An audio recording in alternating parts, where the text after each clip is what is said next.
I'm a literature student, so I love those things, and I think part of why I used to watch KBC, or not to watch but listen to KBC, was because there were two programs I loved those days. One was uh, radio theater, and another one was about uh, Shahiri. And I love reciting in the Shahiri way. That one I'll do another day. Today, let me just do one of my favorite poems. Yeah. Uh, Next time, I'll do another one, which is another crazy one for Iyo Mapenzi. Yeah. So I'm going to say the one that someone shared with us recently. It just reminded us, but it's one of those which I love. It's called The Road Not Taken by Robert Frost. Two roads diverge in a yellow wood, and sorry, I could not travel both and be one traveler. Long I stood and looked down one as far as I could to where it bent in the undergrowth, then took the other uh, as just as fair, and having perhaps the better claim, because it was grassy and wanted wear, though as for that the passing there had warned them really about the same. And both that morning equally lay in leaves no step had trodden black. Oh, I kept the fast for another day, yet knowing how way leads on to way, I doubted if I should ever come back. I shall be telling this with a sigh. Somewhere ages and ages hence, two roads diverged in a wood, and I took the one less traveled by. And that has made all the difference. Thank you. Thank you so much. So, advice to members, please take the road less traveled. That road, we all know it's consistency. It's not easy. That's very good. Thank you so much. Good morning, everybody. I hope we're well. Good morning. Good Um, morning, Kyesubire. Good to see your brilliant face. Thank you. Thank you for the invite. Monday mornings. I love Mondays, so it's exciting to be here. As I've been aptly reminded, I have very few minutes, so let me jump into it. I'm very interactive, so I'll be asking a lot of questions. I would like us to respond.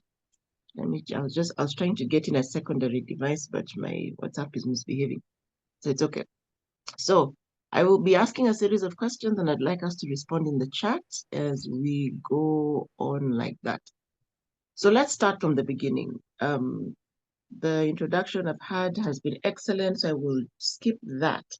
So have you ever felt like someone just didn't get what you were saying, even though you used the right words? If that has happened to you, let's see the use of emojis or let me see what combination. Let's do a YY in the chat. If that's ever happened to you, you've met up with somebody and you feel like they just don't get it. And you have spoken, you have explained.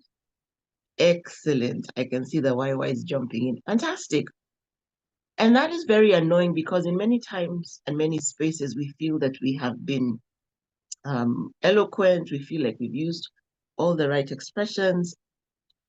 And what we want to do in the next few minutes is provide understand comms and then have some quick practical strategies about the whole combination of verbal, nonverbal cues, because communication is all about building connections, inspiring trust, and motivating our teams to move on.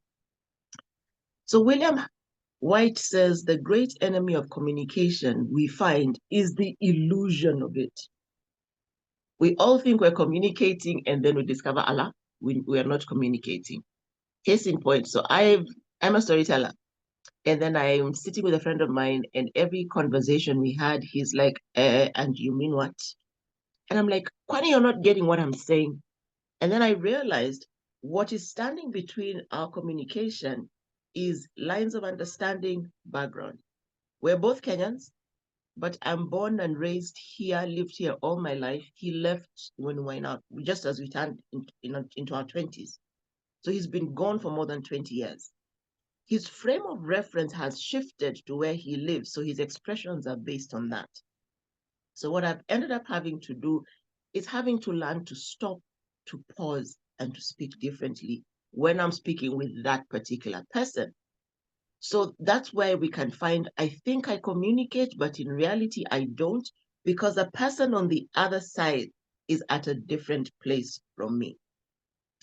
So really, communication is just the process and ability, two things, process and ability to share information, pass ideas, convey experiences, thoughts, feelings with others. If there's no one on the other side, there's no communication. And sometimes the person on the other side is me speaking to me. I wake up in the morning, I look in the mirror, I bless my day, I speak grace and love to myself. That's communication. All that we've been doing here this morning, the teasing each other, talking about home, poetry, that's all communication. I remember in campus, we had a course called INS 111. It was what? Something on culture. And one of our lecturers he said this, and it's the one thing I've left with and I've lived with. He said, meaning is internal and individual. That's why we can have the illusion of communication, because I could say something, but based on your point of reference, you understand it differently. So simply components of communication, these we all know, sending and receiving messages, different channels. There's always different channels. It's verbal, it's non-verbal, and it is written. And now we have a lot more, especially when working with the Gen Zs, visual and auditory. If they cannot see and hear, you have lost that generation. So it matters because it helps us build cohesive, motivated teams. We build strong relationships. Internal, not eternal, internal insight. So meaning is internal and individual. So it matters because impactful communication has to be more than words. Now, I know most of us are in my generation. Do you remember your mom? Your mother just had to turn, and there was a look that said 15 sentences, and you all aligned. All her children sat up, went a certain direction. It didn't matter that the other 35 children, your mother looked at you, and everything she needed to say, including ngoja tufike nyumbani ni kiboko utapata, it was all said like that, one look. That's communication. We've all gotten used to thinking about communication just being words, speaking. But even when she didn't speak, or I don't know whether your mother was like mine, my mother just needed to shift her position. You're doing stuff and then she shifts to sit like this. You're like, where? How do I get from where I am through the door, out of the house, and stay out of the house for a long time? That's all communication, because it's about everything you have. It's about everything you possess. So the key components, the usual ones, words. Here, we're doing a lot of words. Words, whether spoken or whether written, they are used to present ideas, define objects. They are used to explain actions, explain our feelings. They're used to pass on information. That's normal. Words we know. Body language. We all know body language. And that one is the one I've just described of our mothers. And you're right. We understood it, but our children look at us like, what you have to say. What's your problem? The other one we have to be careful about is tone. What is the pitch of your voice? What is the strength and quality and the intensity of the words that come out of you? Okay? Are you warm and enthusiastic, or are you cold? Have you met people who say, morning? And it is the coldest ice poured down your back, and you know they did not wish you a good morning. If we went and we dug into what they're doing, they're like, this person can drop dead, fall off a cliff, I don't care. Have you called an office and good morning to you? And you're like, hunijui, what have I done to you? Or you call another office and it's, good morning, welcome to Power Monday. I hope your day has started well. How can I help you? You have never seen that person, but you can hear the smile in their voice. You can hear the warmth in their heart. That is the effect of tone, because it influences how you're perceived on the other side. The other thing we must consider is pace. We are chatting on WhatsApp, and those of us who use, I like to use WhatsApp web because I can use my computer. I type very fast, so I'm off before the person has read the first statement. The next is in, the third is in, the fourth is in. And so now this person is not responding, and then I begin to catch feelings because they're too slow, but I'm also moving too fast for them. So we've talked about words, body language, tone, pace, and then are we listening to respond or we're listening to resolve? Most of us just listen and we're anticipating that Otieno Paul Peter will end at this point and I'll say this, as opposed to being focused on what the person is saying, fully engaged, and then when we answer what they're asking. And this happens a lot with younger people. So I'm also a teens minister. So in my first days when I was dedicated to a congregation, it was interesting because I would think they're saying this and they're saying that. So for instance, we're talking about what they're grappling with, and then they say, I don't feel this person. And I'm like, why? I don't know. I don't know. And then they use a word I don't get.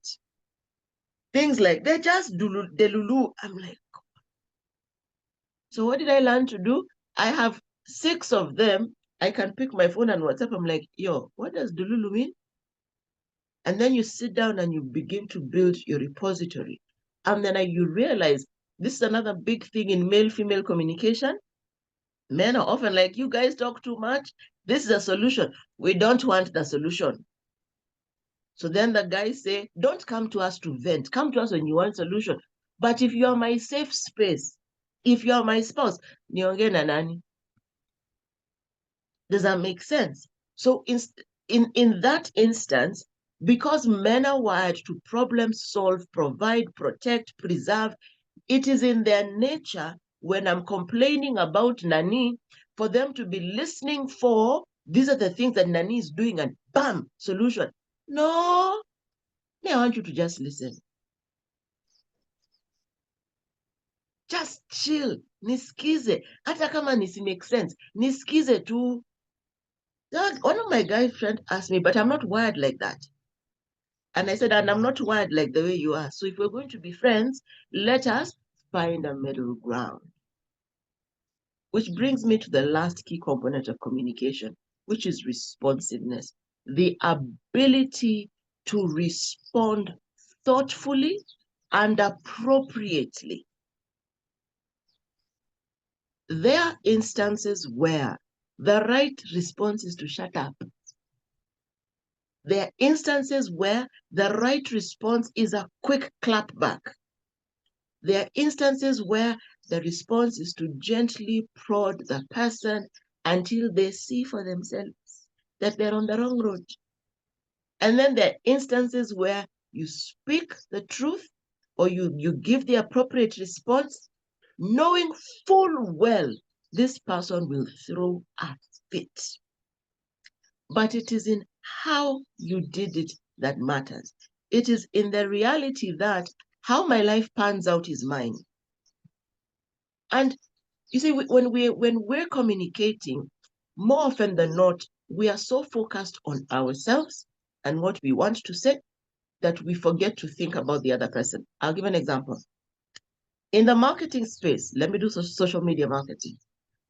I'm a Gen X. It is likely that my social media manager is a Gen Z. Now, if I'm doing a professional service, and one of the things that we do at Akiko is we help people think through and develop their content. So one of my Gen Z team members came and said, your clients are just special. Because most of my clients are Gen Xers like me, okay? They're struggling to get into the social spaces. So because I have cracked it, they come to me. And then they're offering professional services. So I have risk professionals, I have lawyers, I have process management people. We are not going to come and do the stuff KCB is doing. No. And they have global footprint. So their brands are not speaking slang. We're not shembetenging on this slang, on these brands.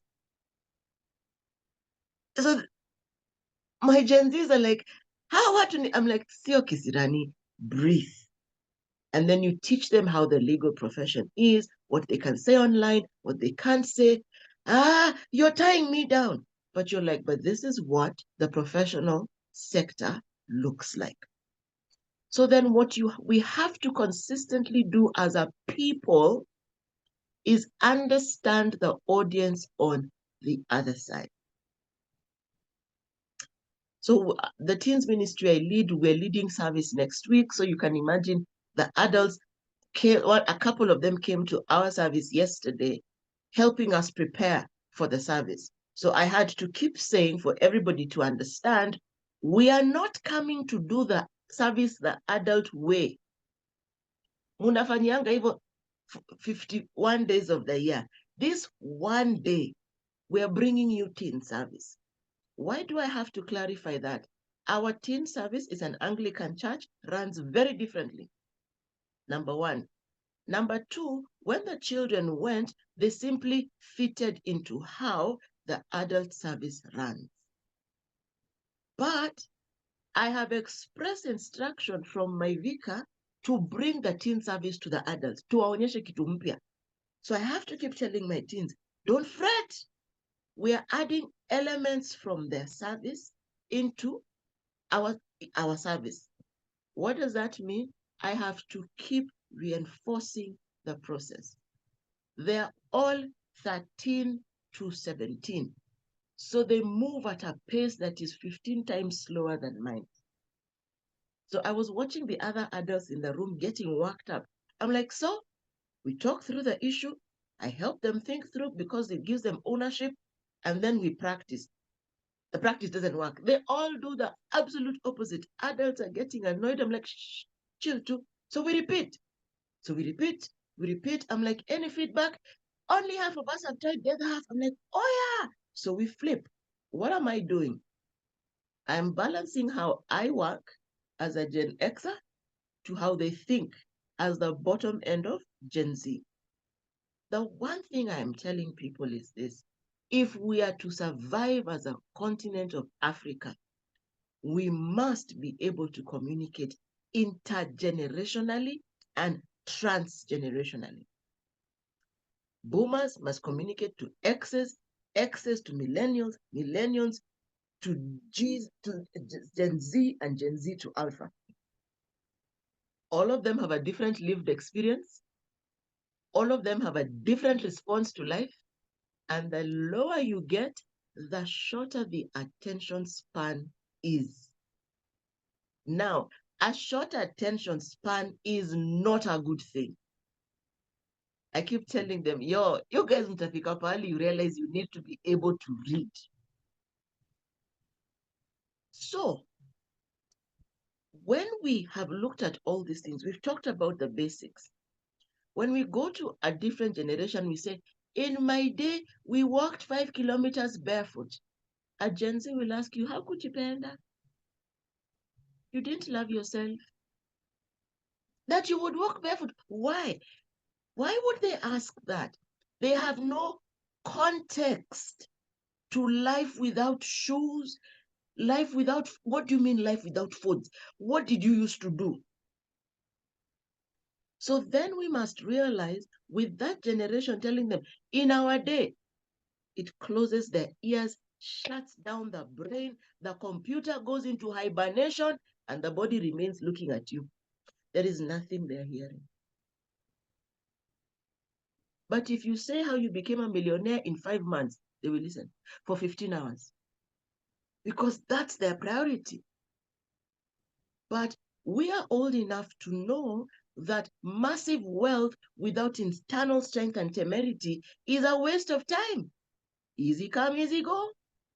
You need a certain strength of character to manage 100K, leave alone a billion. So how do we ensure that these things come together? They come to a head. It comes back to what words are we speaking? What words are we writing? If they're speaking a language I don't understand, can I build a relationship with a middleman? What examples am I doing? When I come into a room and I see Mama Ivy, I'm in very closed and nonverbal. I have a blank face, and kind demeanor. But you see, there are people who are kona sura ya kazi. It's just straight face all the time. They don't laugh. So if you're like that, we need to learn to gentle ourselves. Then there are those who are the other extreme who are everywhere. How do we work with those ones without judgment? How does our body language then speak to come in, the door is open, I'm open for a conversation? It starts with self.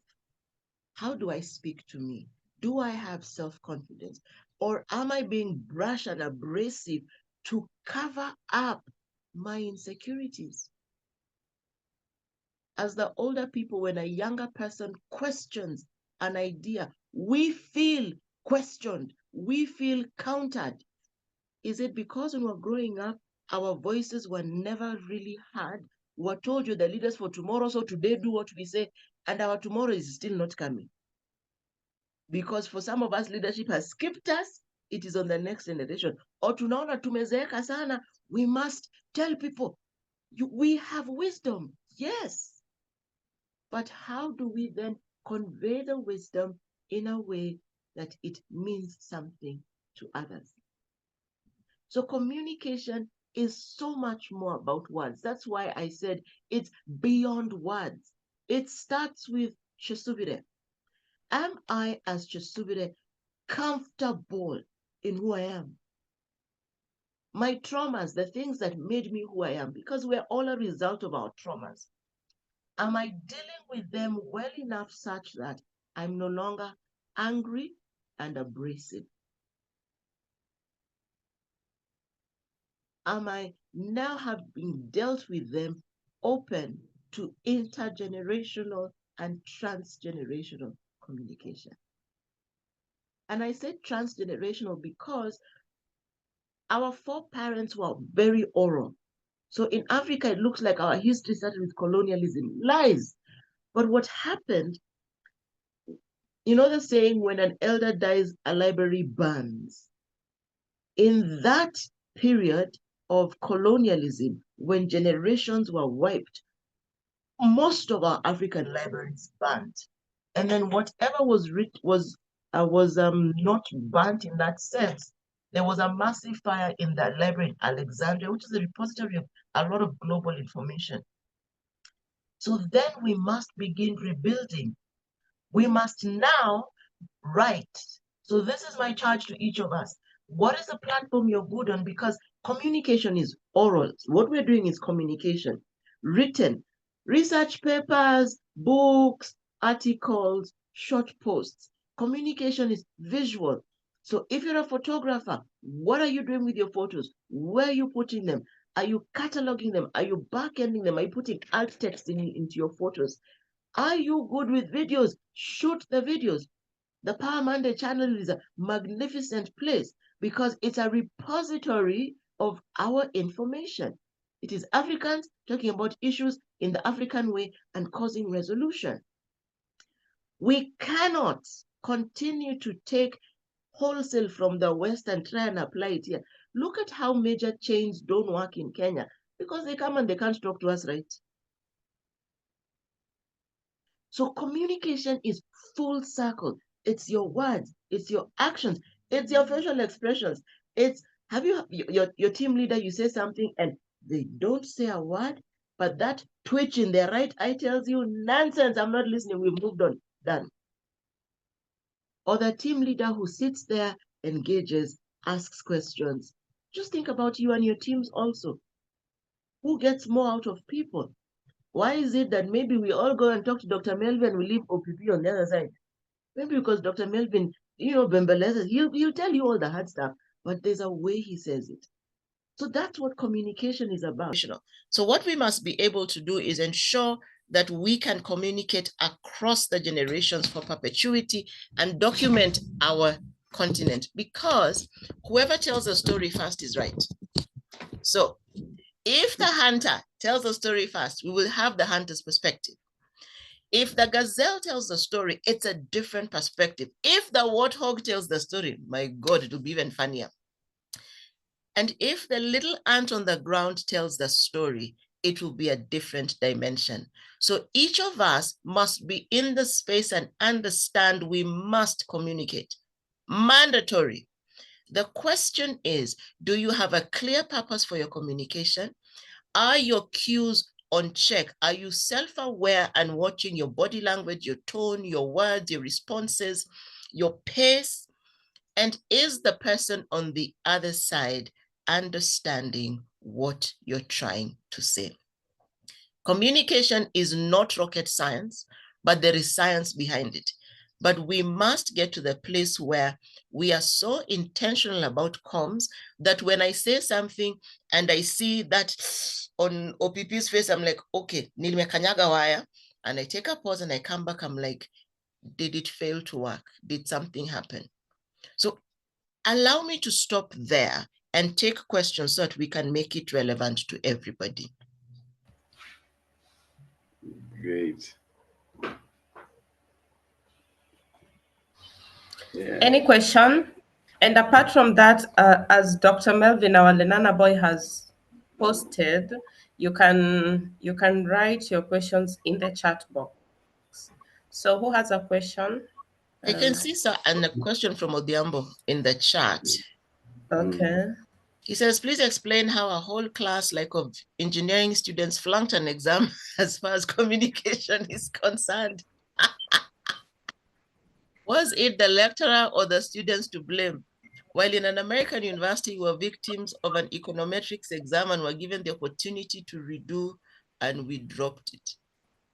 So here's the thing, left brain, right brain. Communication is actually a skill you must learn. Those in the technical fields, I know a gentleman who's in IT, and he said he went into IT because devices don't talk back, and he just doesn't want to have to learn to communicate.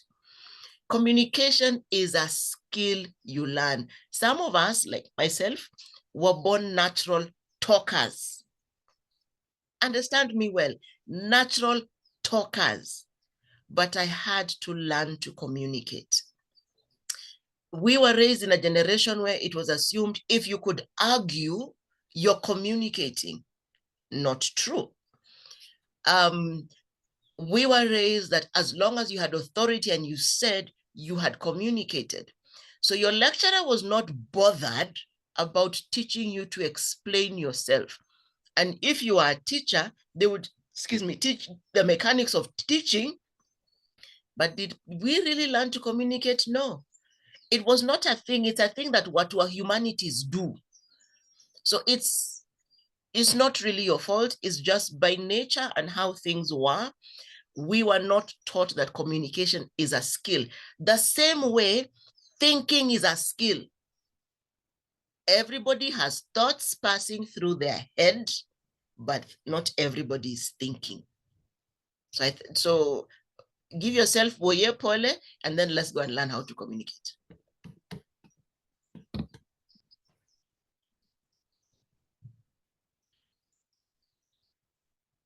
I'm seeing Dr. Melvin is asking, Dr. what Melvin. communication tools do you use to communicate effectively?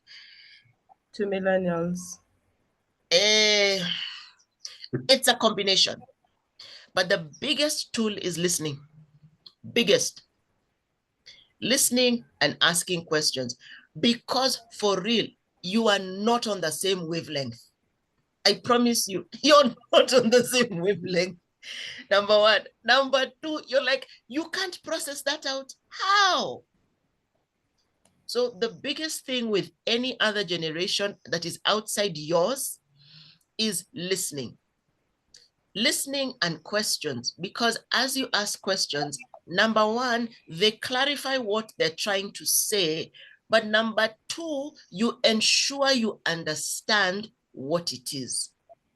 Number three, they will get frustrated with the questions at a start, but over time they'll begin to realize, okay, it's not like he's trying to show me what I don't know, he's trying to understand. So even with the questions, it is how we frame the questions.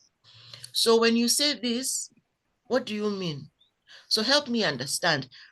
This means this, or this is connected to. So you're always asking not big, very huge gap questions, but leading questions that send us into a direction of slowly unpacking the matter at hand. Because communication must be patient. In the MSME space, we are saying we are always looking for capital. I correct people. I say we're looking for patient capital. So you give me money and give me 10 years to pay you back. I look at comms the same way. We must build and we must create understanding. We must build connections. We must deepen engagement. Okay. Otieno Paul Peter is saying you can also comment on how dressing communicates. Thank you. I meant to mention that one. Dressing is everything, everything, and nothing at the same time, but it's everything. So I have young ones, and this one I know we all understand. They tell you, oh, I want to be like Zuckerberg. He wears t-shirts and jeans, but he has earned the right. So how you show up, hey, this my choice is madness. Anyway, how you show up will cause me to judge you. You have 30 seconds to make a first impression. 30. Wachana na this thing of 3 minutes. You have 30 seconds to make a first impression. So how you show up matters. How you show up speaks to how you prepare for life. It gives us a point of reference to judge you from. And we will judge. The world will judge. I mean, a friend of mine went to buy a car. It is contextual, yes, but it is critical. So a friend of mine took a friend of hers to buy a car. And the friend was buying a nice 4x4. But the way my friend carries herself, they all came, so madam, and they began talking to her like she's the one who's buying the car. So you have to understand, number one, remember I said we communicate from a place of purpose because we live from a place of purpose. So who are you? What are you working towards? What are you working to accomplish? And who is the person on the other side? If I walk into my teen service in a 3-piece suit, they're not going to listen to me. They won't. So how do I show up? I show up in shirt, dresses, boots. My team members who wear trousers, I mean, we dress relevant to the community. But they also know there's the other side because once or twice I've carried them with me. Okay? But what am I doing? In that space, we are having the conversations of personal presentation. So there is a bit of element of my dress, my choice, because there's a way that things that flatter my body. So I have no business wearing skinny jeans and short tops to work. It just doesn't jive. When I'm with my kids, I will not wear skinny jeans, but I'll do the shirt dress because it connects closer to them. So your dressing tells a long story. So figure out who you are because it's very personal. Someone has said it's contextual. The way Kyesubire dresses is my style. I have signature jewelry. I only wear brass rings because I'm African, and sometimes you can't always get an African outfit that fits the occasion. But it speaks to my context as a proud African. But it also speaks to my context of seriousness. I have come full circle from long hair, braids. I did the whole headscarf for many years. Then I cut my hair. So it has evolved with me. So if you go look on my social spaces, you see the evolution. But dressing, think about it as the robe with which you approach the world. It will flip your mind. I won't tell you must be in suits, you must be in what, but you must be clean, you must be decent, and you must be approachable. Thank you. Thank you so much, Kyesubire. And I think dressing is something that I hold very, very close to me, because even before you speak, I mean, the way you present yourself matters a lot, a lot, a lot. And ladies, you will either agree with me or disagree with me that even how you dress matters the kind of men you attract. And it also matters how they treat you. Because you see, for example, strippers, the way they're dressed is just a sexual way. So people will see them as a sexual object. Okay, Sarah Olembo has Okay, let raised me up her jump in and hand. add something. Dressing also speaks to your relationship with yourself. Ladies will understand, gentlemen, allow me to use example. There's a way when you wear your favorite set of heels, how you walk changes.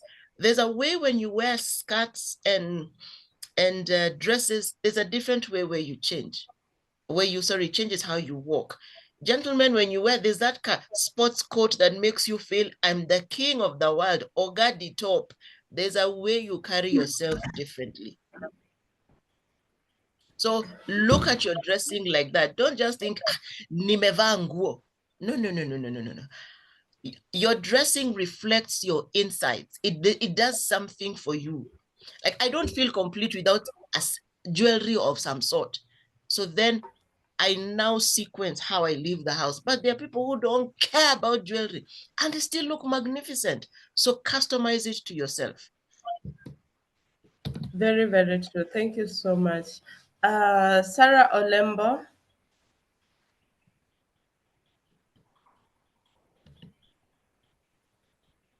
Sarah, I can see you raised up your hand and you're muted. OPP. I'm trying to ask her to unmute. I don't know whether she is seeing it. Okay. I think Uh, as you the try to minute, do that, the minute. Okay, try. Okay, she's done it. Is it unmuted? Go ahead, Sarah. Unmuted? Yes, very early in the morning, I started my lecture at 2 a.m. because one at PSF study. So as you see me, I'm not dressed for the occasion, and I'm sorry about that because we are just talking about dressing and earrings. I started at 3 a.m., so I don't have earrings on, but I do love to dress up, you know, for the occasion. Having said that, Madam, I like the way you look also, almost like a Gen Z, and so it's very easy for you. But what I'm wondering is this, that when you put on an identity and you are going to speak to a group, are you trying to be like them, or you want them to be like you? Because there is a difference. If we dress like for the Gen Zs, the way they do with these jeans that are torn on the knees and everywhere up to the thighs, I dress like that to go and speak to them so that I can be able to identify with them. Am I convincing them to be like me, or am I affirming their lifestyle and the way they dress so that they can be able to listen to me? I think we need to make that connection very easily. Also, those of us who are, I don't know, those in the that you put, but we are not, I think we are boomers, you know, the ones after the World War. We were raised up in a generation that you didn't speak up to elders in a certain manner. And also the elders, when they spoke to us, sometimes they used non-communicable language, expression, proverbs, things that, and you are able, you as a child, you are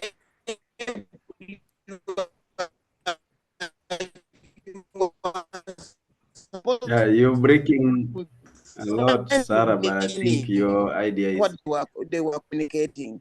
You find that there are certain not communicable verbally, and which we have to find a way of letting their situation in this particular. You are able to communicate with non-communicable, the unspeakable lessons that So you know we want to pass on to our younger. So I think I get what she's asking. So I'm neither trying to make them like me or become like them.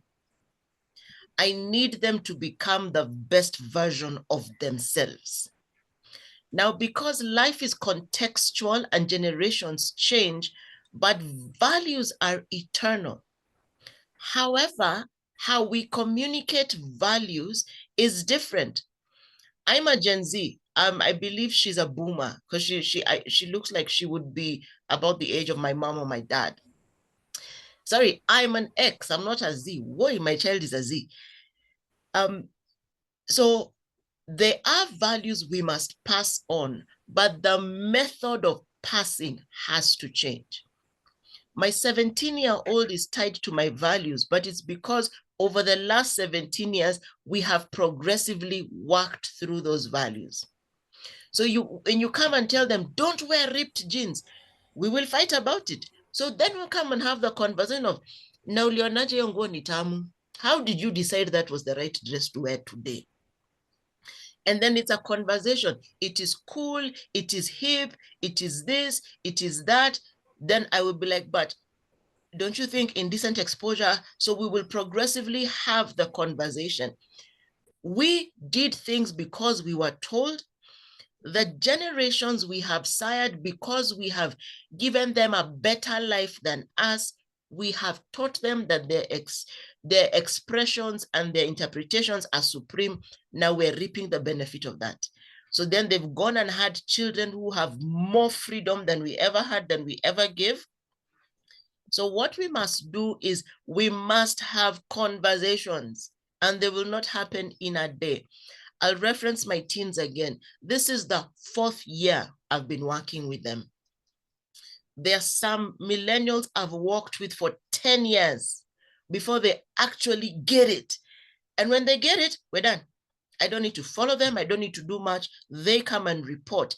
The thing remains is, am I taking the time and do I have the patience to pass on the wisdom I have gained? Because if we do not give them wisdom, their car is stalling in 5 kilometers, and it will not stall, it will die. And the continent will judge us. The world will judge us. So we have to take a step down and say, this is how we were taught, but we must teach different. The values must pass, but how the values are taught. The non-verbals, unless you teach them what the non-verbals mean, they don't understand, and they're not interested in understanding until you have conversations, because every generation is on defense. Munatukujia, you're coming for us. We are ready for you. But they don't see the struggles that we went through and how we became those people, and how our struggle is the ground that we placed for them to come and stand on. It's all communication.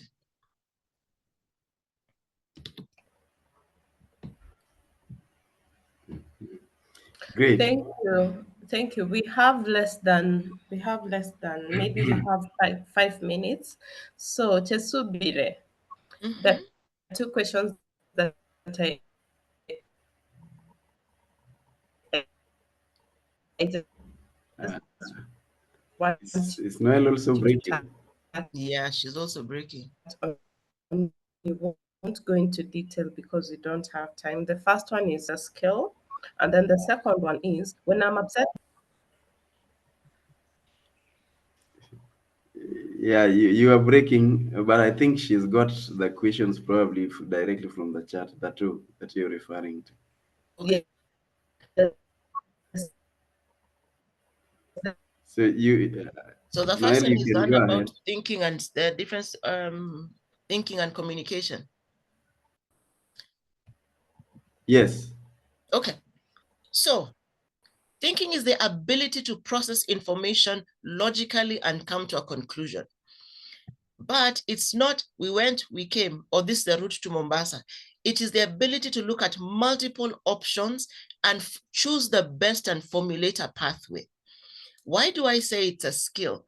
Because when we sit with most people, the challenge we keep having on the continent is people say we have not taken the ideas far enough. And then when people take ideas extremely far and come up with products, we're like, how did you get there? It's a function of thinking. Thinking is the ability to look at your situation, process the challenge, look at options of solutions, and then create the right one. And then be open to adjustment and iteration. It's not theoretical, that's Kyasubire's definition. If we try to solve the problems we have with the mind that created them, we will fail because that seems logical.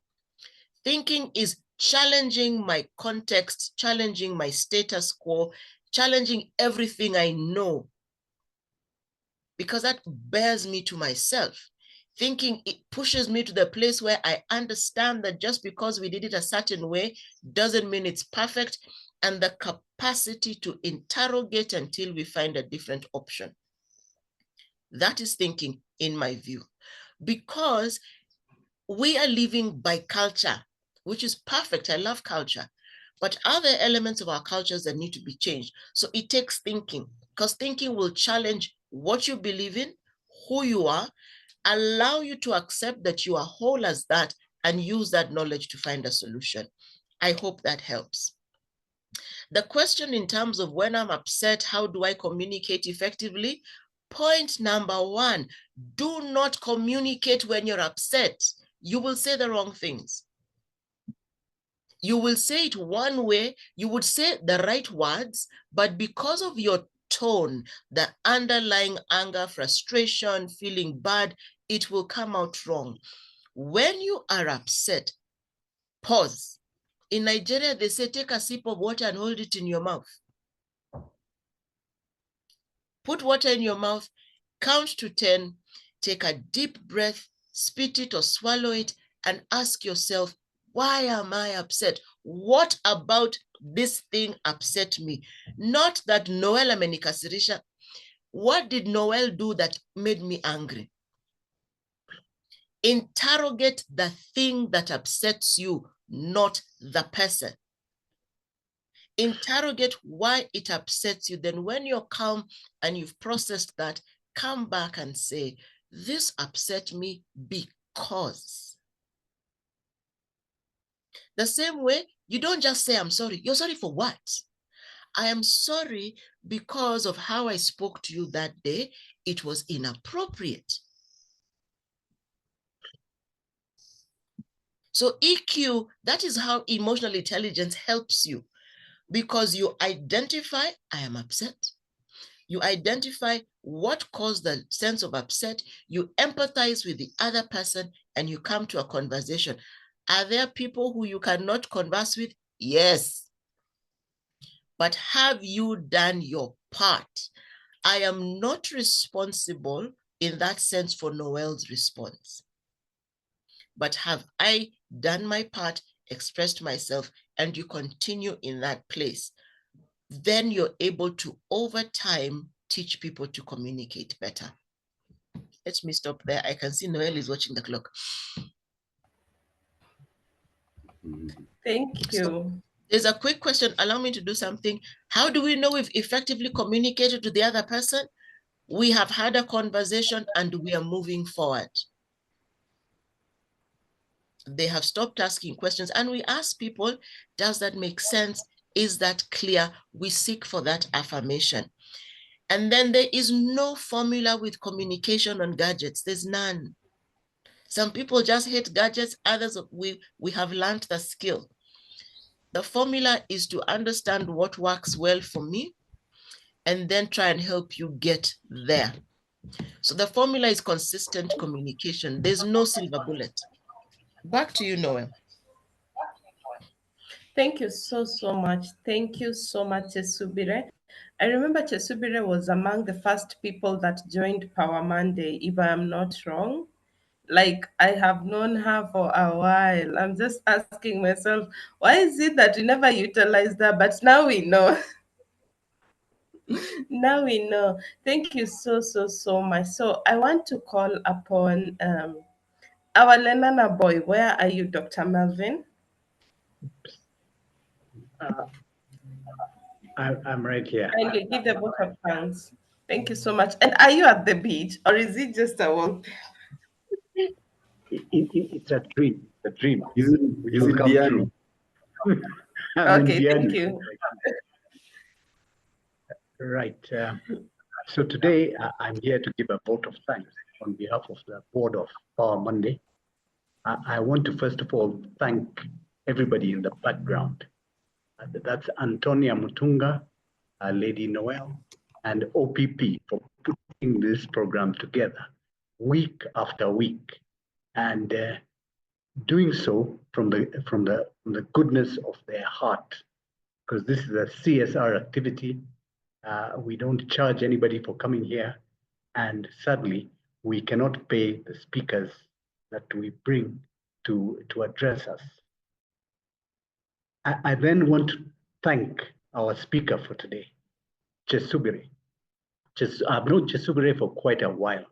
I've watched her blossom. There's a generation gap between me and her because I'm a boomer and she's a Gen X. Now, somehow, using her communication skills, she has been able to bridge that gap. So she speaks to me in a very personalized way. So she's gotten under my skin, and that's why I love having her in meetings. Now, you may not know this, but Kyesubire is a speaker who dazzles audiences across this continent and across the world. We are privileged to have her here today. She writes prolifically. Now, some of you who didn't go to the right universities may want to know that Kyesubire went to Daystar University. And one of their fortes is communication. So she's able to communicate, not just because she went to the right university, but because it is within her, okay? Her words of wisdom just spring up from within her, and she's able to write and speak and communicate effortlessly. So we are so privileged to have you here, Kyesubire. You have enriched us no end. You've opened doors that we didn't know needed to be opened. The doors of communication across generations, across genders. And so we're leaving here richer than when we came. We cannot thank you enough, and we hope to interact with you later and in a more engaged manner. And perhaps if you'll be kind enough to put your contacts in the chat, anybody who needs a communication strategy, anybody who needs a social media strategy and a content calendar, you want to get in touch with Kyesubire, because clearly many of us have been communicating the wrong way because we've been speaking to ourselves. So once again, thank you very much, Kyesubire, and I'll hand the mic back to Lady Noel. Back to you, Lady Noel. Thank you so much. Thank you so much, Dr. Melvin, our Lenana boy. So thank you so much for those who joined us today. And before we go, just to remind you guys that first we have a WhatsApp group, and live your dream. or Mr. Chairman has sent a link on the chat. If you want to join our WhatsApp group, you can just click on the link, and then we encourage people not to share that link with other people, because we don't want just people to join the WhatsApp group. We want them first of all to attend one or two sessions, actually 2 sessions before they join the group, because we don't want people to join and then they leave. No, no, no, no, no. And then let us pray. And after praying, We have. Antonia, I'll hand Oh, over okay. to you for admin. You're going to update us on the children's home visit. Okay, good. Actually, Antonia can pray for us and then she can update us on other things.